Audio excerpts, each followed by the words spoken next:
बाबा जी की प्यारी सत्कार योग सात संगत जी, राधा स्वामी जी। प्यारी सात संगत जी, आज का यह खास सत्संग गुरु घर की बानी में से होने जा रहा है। आप जी सभी संगत के चरणों में विनती की जाती है कि सत्संग को ध्यान पूर्वक श्रवण करें। प्यारी सात संगत जी, आज का यह खास सत्संग हमारी एक सत्संगी बहन है जिनका नाम है रश्मि, जो कि दिल्ली की रहने वाली है। उन्होंने प्रश्न पूछा है कि नामदान लेने के बाद सत्संगी आत्मा को कौन कौन से खतरा हो सकता है। बड़ा ही प्यारा प्रश्न पूछा है उन्होंने। तो आओ अपने अपने सतगुरु को याद करके आज के इस सत्संग वीडियो में आगे बढ़ते हैं। मैं उनसे कहना चाहता हूं कि बहुत ही सुंदर और गहरा विषय चुना है आपने कि नामदान लेने के बाद आत्मा को कौन कौन से खतरे आते हैं। यह विषय हर उस सत्संगी के लिए अत्यंत उपयोगी है जिसने नामदान प्राप्त किया है, क्योंकि इस मार्ग पर चलते हुए आत्मा को अनेक आंतरिक और बाहरी परीक्षाओं का सामना करना पड़ता है।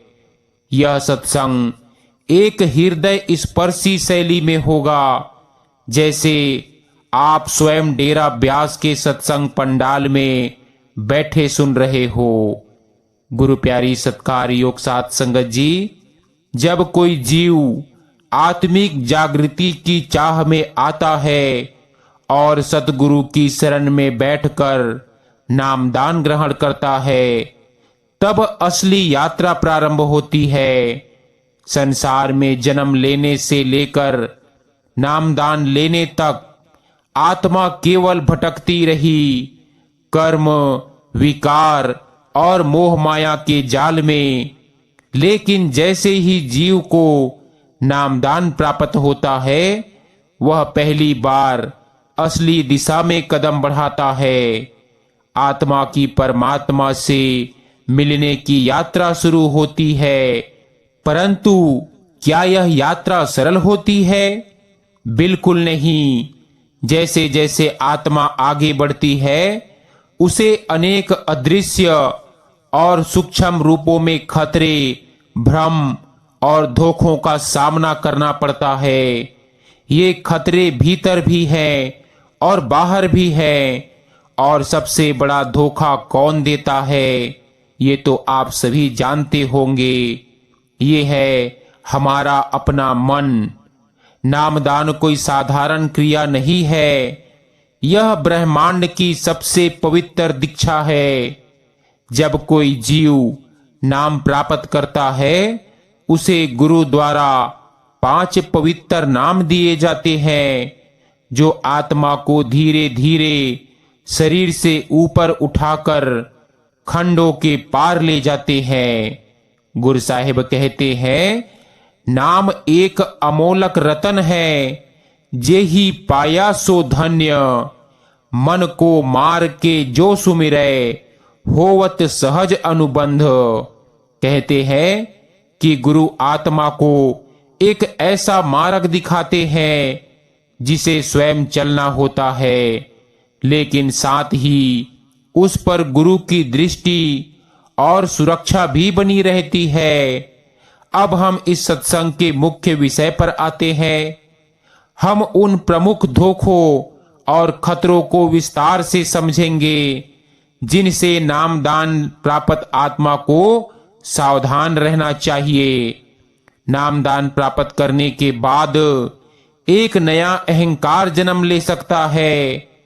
मैं अब सत्संगी बन गया हूं, मैं नाम वाला हूं, मैं तो मोक्ष पाऊंगा ही।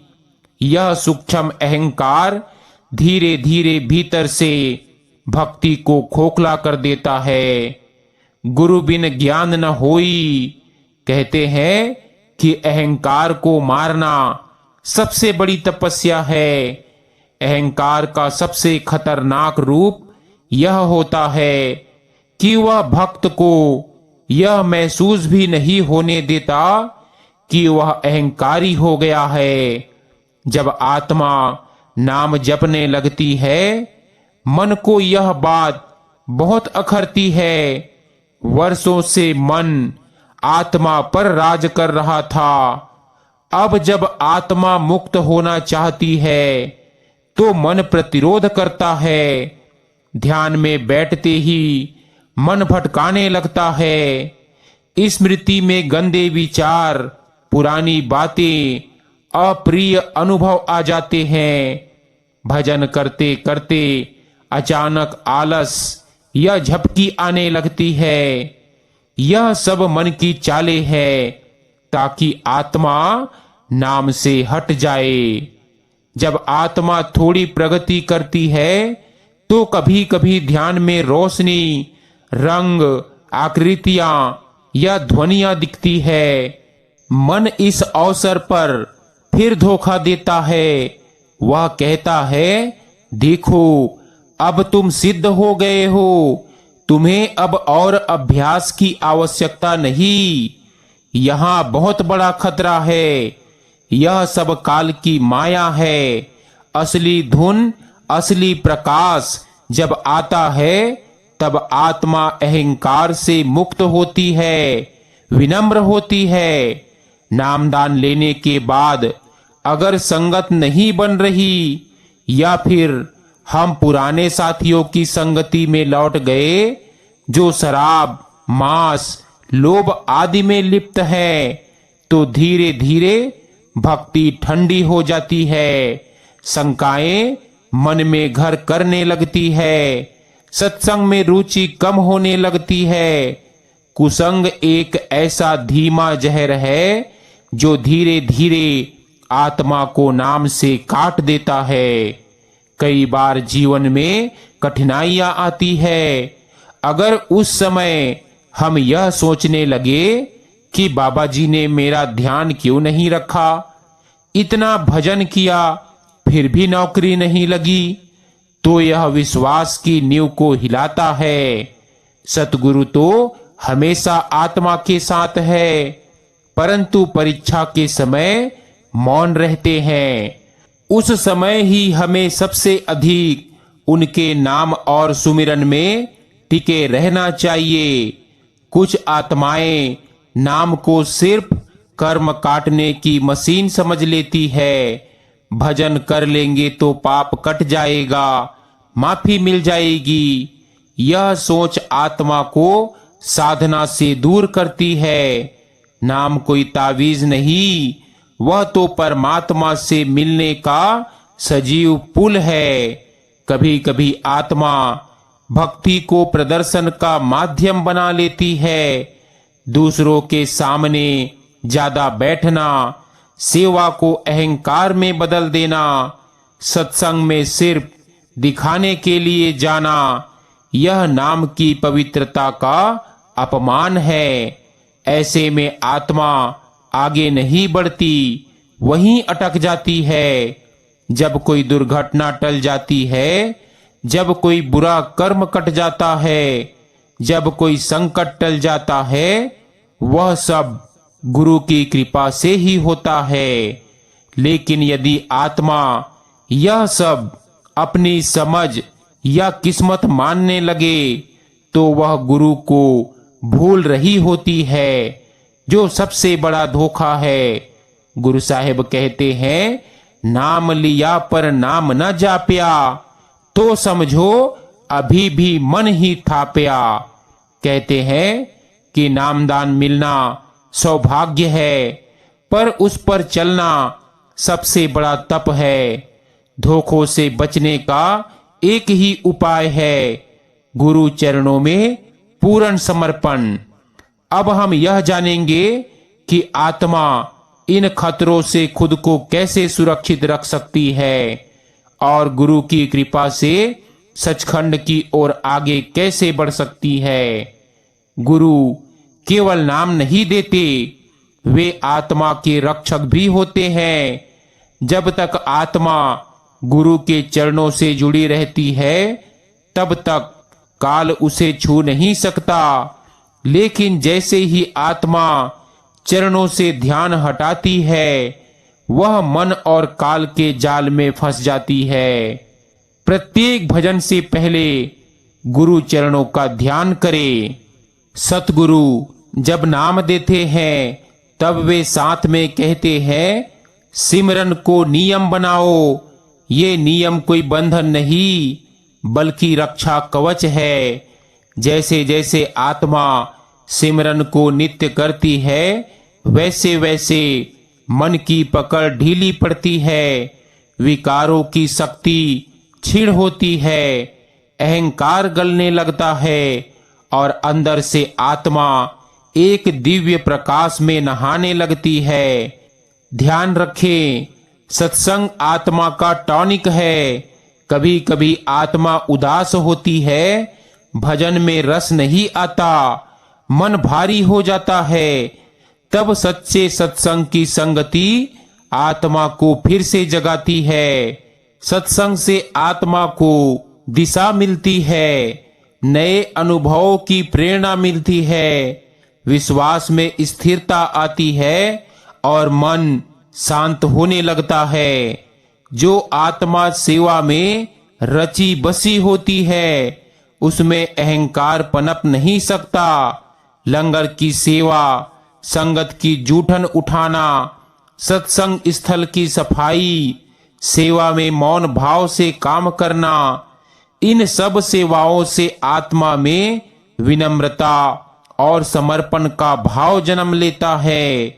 सेवा में मन नहीं चलता, आत्मा कार्य करती है और यही काल की माया के विरुद्ध कवच है। यह विश्वास मन में दृढ़ रखना आवश्यक है कि जो कुछ हो रहा है बाबा जी की मर्जी से हो रहा है। कई बार सतगुरु हमें संकट में नहीं डालते बल्कि हमारे पुराने कर्मों से हमें निकाल रहे होते हैं। हमें दिखता है कष्ट, लेकिन वो वास्तव में कृपा होती है। एक सच्ची घटना सुनिए। एक सत्संगी भाई की नौकरी चली गई।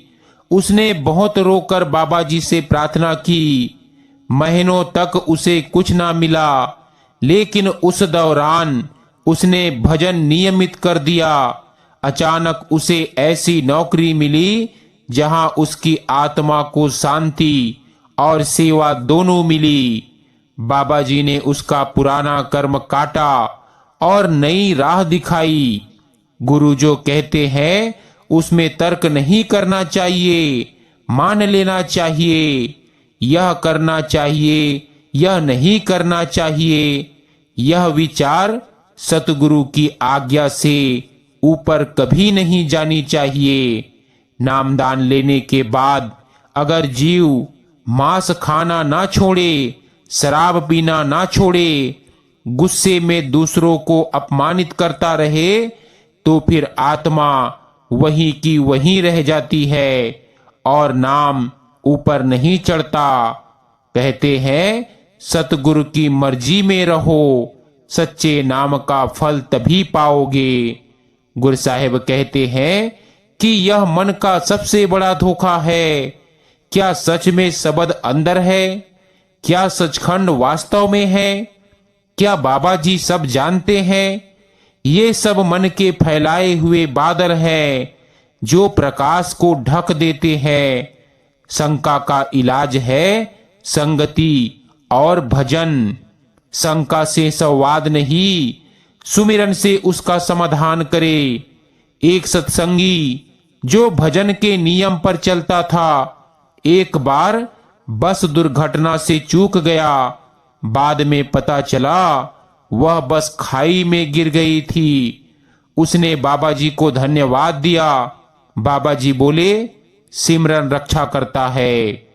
एक वृद्ध प्रेमी जो नामदान लेकर 40 वर्षों से सच्चे प्रेम से सिमरन करता था, जब उसकी मृत्यु का समय आया तो उसने अंतिम सांसों में कहा, मुझे धुन सुनाई दे रही है, बाबा जी आ गए हैं। ये अनुभव सिर्फ सच्चे प्रेम और नियम से सिमरन करने वालों को ही होते हैं। हमें चाहिए कि गुरु के चरणों से जुड़े रहे, क्योंकि ये सबसे बड़ा कवच है। भजन सिमरन आत्मा की रक्षा की ढाल है। सेवा और संगत मन को पराजित करती है। गुरु में विश्वास टूटे नहीं, यही सच्चा समर्पण है। सतगुरु सब देख रहे हैं हर पल। अब हम आत्मा की आंतरिक यात्रा और उसके पड़ाव को समझेंगे। साथ ही यह भी समझेंगे कि भजन सिमरन के दौरान मन किस प्रकार नए नए रूपों में आत्मा को रोकने का प्रयास करता है और गुरु कृपा से उससे कैसे पार पाया जा सकता है। नामदान के बाद जब प्रेमी सिमरन करना शुरू करता है तो आरंभिक कुछ सप्ताहों या महीनों तक उसे एक मानसिक शांति का अनुभव होता है, परंतु जैसे ही आत्मा अंदर की ओर बढ़ने लगती है, मन चौंक जाता है। वह तुरंत नए हथियार निकालता है। ध्यान के समय शरीर में खुजली या बेचैनी, यादें, पुरानी बातें, चोटें, रिश्तों की टीस, काम के बहाने, जैसे ही बैठे कोई जरूरी काम याद आए, ये सब काल के संकेत हैं कि आत्मा सही रास्ते पर चल पड़ी है और अब उसे वापस खींचने की कोशिश हो रही है। भजन करते हुए कभी कभी ऐसा लगता है आज बहुत अच्छा ध्यान हुआ, मैं रोज नियम से बैठता हूँ, मैं आगे बढ़ रहा हूँ। बाकी लोग तो बस सत्संग में दिखावा करते हैं, असली भक्त तो मैं हूँ। ये विचार सूक्ष्म अहंकार के हैं। यह अवस्था बहुत खतरनाक है, क्योंकि यह आत्मा को ऐसा झूठा आत्मविश्वास देती है जिससे वह गुरु कृपा की आवश्यकता को भूलने लगती है। जब आत्मा सच्चे भाव से भजन करती है तो कुछ अनुभव स्वाभाविक रूप से होते हैं। आंखों के बीचों बीच हल्का प्रकाश, कानों में घंटियां जैसी ध्वनि, कभी कभी शरीर का कांपना।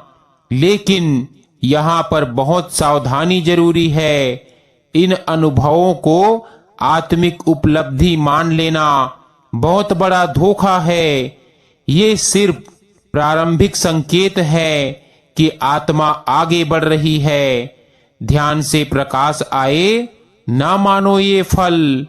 जब तक सतगुरु मिलन ना हो, सब अनुभव व्यर्थ चल। कहते हैं कि कई प्रेमियों को यह शिकायत होती है कि जैसे ही सिमरन शुरू करते हैं नींद आ जाती है, दिन भर थकते हैं। नहीं, लेकिन ध्यान में बैठते ही झपकी आ जाती है। यह वास्तव में मन और काल की चाल है। क्यों? क्योंकि जब आत्मा ध्यान करती है तब वह शरीर और मन के बाहर निकलने लगती है। काल को यह असहनीय है। वह नींद के पर्दे से उस रास्ते को बंद करता है। कई बार वर्षों तक अभ्यास के बाद आत्मा को लगता है अब कुछ भी महसूस नहीं होता, पहले जैसा भाव नहीं आता, मैं रुक क्यों गया हूँ। यह एक बहुत उच्च स्थिति की परीक्षा है। इसमें गुरु आत्मा को देख रहे होते हैं, क्या वह भाव के बिना भी जुड़ी रह सकती है? क्या वह अनुभव के लालच से परे है? जो आत्मा इस दौर को भी सह लेती है, वही आत्मा धुन तक पहुंचती है।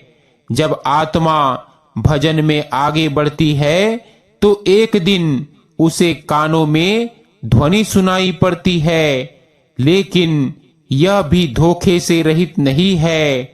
काल भी ध्वनियां भेजता है ताकि आत्मा भ्रमित हो। काल की झूठी ध्वनि कौन सी है? तेज, असहज, कान फाड़ने जैसी होती है, मन को उत्तेजित करने वाली होती है।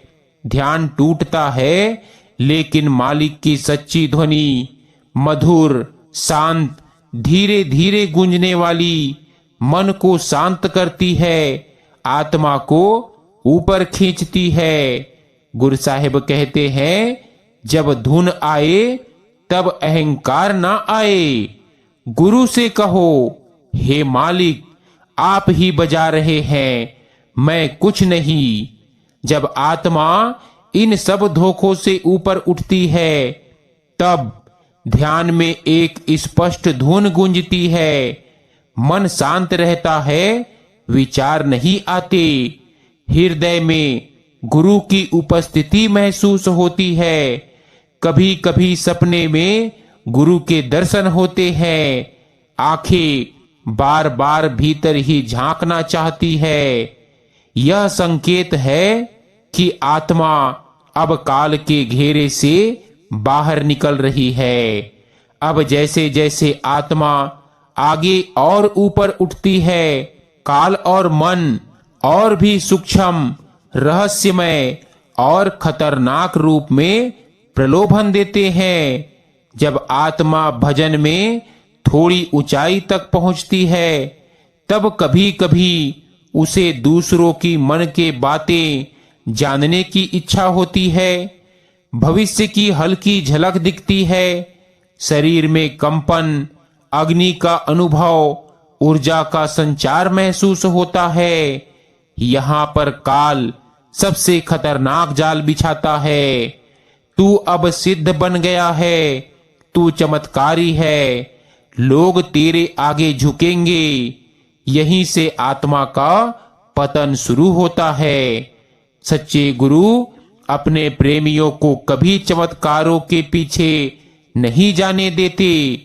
जब आत्मा में शक्ति आती है और ध्यान में आनंद आने लगता है, तो वह सोचने लगती है, अब मुझे गुरु की जरूरत नहीं, अब मैं स्वयं देख और सुन सकता हूं।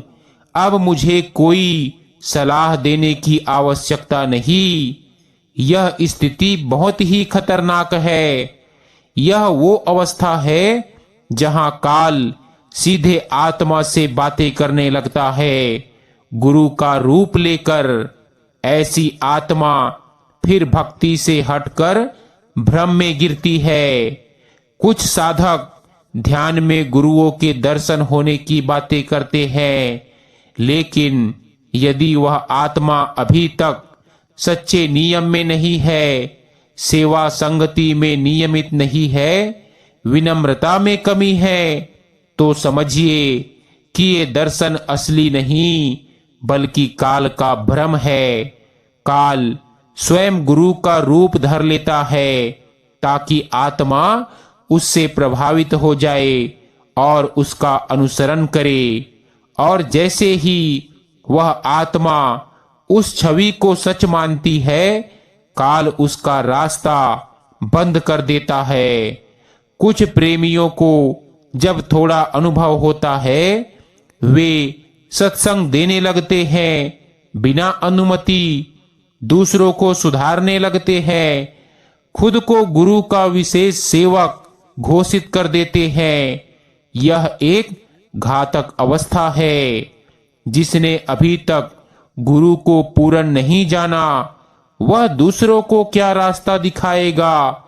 जो सच्चा साधक होता है वह चुप रहता है, क्योंकि उसे पता होता है कि सच्चा ज्ञान मौन है। कभी कभी कुछ लोग नामदान को प्रतिष्ठा या पहचान का माध्यम बना लेते हैं कि मैं तो 1955 में नाम लिया था, बाबा जी मेरे गांव आए थे, मैं तो हर बार वीआईपी पंडाल में बैठता हूं। यह नाम की पवित्रता का अपमान है। नाम कोई डिग्री नहीं, यह तो आत्मा को परमात्मा से जोड़ने का जीवंत सेतु है। अब समझते हैं कि जो आत्मा गुरु के चरणों में समर्पित रहती है, भजन सिमरन में विनम्र रहती है, अनुभवों के पीछे नहीं जाती, नाम को ही अपना जीवन मानती है, वह धीरे धीरे धुन के साथ एकाकार हो जाती है। मायावी सुख दुखों से ऊपर उठती है, मन और इंद्रियों से परे चेतना में स्थिर होती है, सचखंड के द्वार पर पहुंचती है, जहां सतगुरु उसे स्वयं लेकर जाते हैं। जहां शब्द बोले वहां काल ना बोले, जहां गुरु खड़ा हो वहां माया डोले ना। जो आत्मा पूरे जीवन सिर्फ एक ही प्रार्थना करती है कि हे बाबा जी, जब मेरा समय आए तो मुझे भूल मत जाना, उसके लिए काल पीछे हट जाता है, काली छाया दूर हो जाती है और अंतिम क्षण में गुरु स्वयं आत्मा को लेने आते हैं। कई सत्संगियों ने अंतिम क्षण में बाबा जी के दर्शन किए और कहा, बाबा जी आ गए हैं, अब मुझे डर नहीं है। अब हम बात करेंगे उस चरम स्थिति की जब आत्मा सचखंड की ओर बढ़ती है। यह वह समय होता है जब आत्मा की परीक्षा चरम पर होती है और वहीं गुरु की कृपा आत्मा को पार लगाती है। गुरु साहिब कहते हैं, क्या सिर्फ नाम लेने से मोक्ष मिल जाता है? उत्तर है नहीं। नाम लेना आवश्यक है, लेकिन उसी के साथ जरूरी है भजन सिमरन की साधना, गुरु पर दृढ़ विश्वास, सेवा, संगति और नियम, विनम्रता और समर्पण। नाम तो बीज है, पर साधना ही है जो उस बीज को वृक्ष बनाती है। जैसे खेत में बीज डालकर अगर कोई उसकी देखभाल ना करे तो वह उगेगा नहीं, वैसे ही नामदान पाकर जो आत्मा अभ्यास ना करे वह भी आगे नहीं बढ़ती। गुरु साहिब कहते हैं, सचखंड कौन सी आत्माएं जाती है? वे आत्माएं जो नाम का मूल्य समझती है, रोजाना नियम से भजन करती है, सेवा को प्रेम से करती है, दुनिया की कठिनाइयों में भी गुरु से विश्वास नहीं तोड़ती, न अनुभव मांगती है न चमत्कार, केवल आपकी रहमत कहती है। बाबा जी अक्सर कहते हैं, सचखंड कोई वीआईपी टिकट से नहीं मिलता, बल्कि प्रेम, समर्पण और साधना से मिलता है। जब आत्मा शरीर त्यागने को होती है तो उस समय सबसे बड़ा युद्ध होता है। काल अपने दूतों को भेजता है, पुराने कर्म भय दिखाते हैं, शरीर छूटने का डर सताता है। लेकिन अगर आत्मा सच्चे सिमरन में रही है तो बाबा जी या सतगुरु उस समय स्वयं आते हैं। वे आत्मा से कहते हैं, चलो अब तुम्हारा समय पूरा हुआ, और वे उसे काल के घेरे से निकालकर ऊपर ले जाते हैं। जब आत्मा गुरु के सहारे ऊपर उठती है और मन माया को पार कर लेती है, तब वह स्वयं को शुद्ध चेतना में अनुभव करती है। मैं का भाव समाप्त हो जाता है, केवल आप ही बचते हैं, और तब गुरु आत्मा को सचखंड में प्रवेश कराते हैं।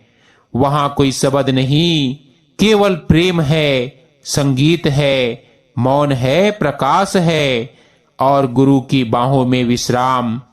अब सब कुछ कहकर अंत में कहते हैं, सिर्फ नाम लेना काफी नहीं, उस पर जीना जरूरी है।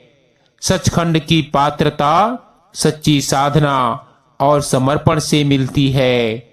गुरु हर एक आत्मा की रक्षा करते हैं, विशेषकर अंतिम समय में बिना बुलाए भी गुरु आ जाते हैं, अगर आत्मा ने सच्चे प्रेम से पुकारा हो।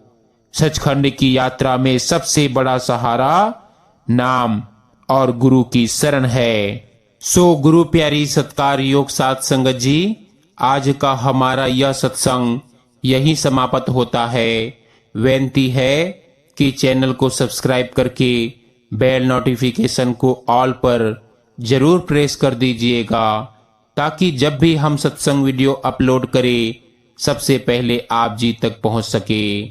अंत में एक छोटी सी बेनती और की जाती है कि सत्संग वीडियो को ज्यादा से ज्यादा सत्संगी भाई बहनों के साथ शेयर भी जरूर कीजिएगा, ताकि उन्हें भी सत्संग वीडियो का पूरा लाभ प्राप्त हो सके।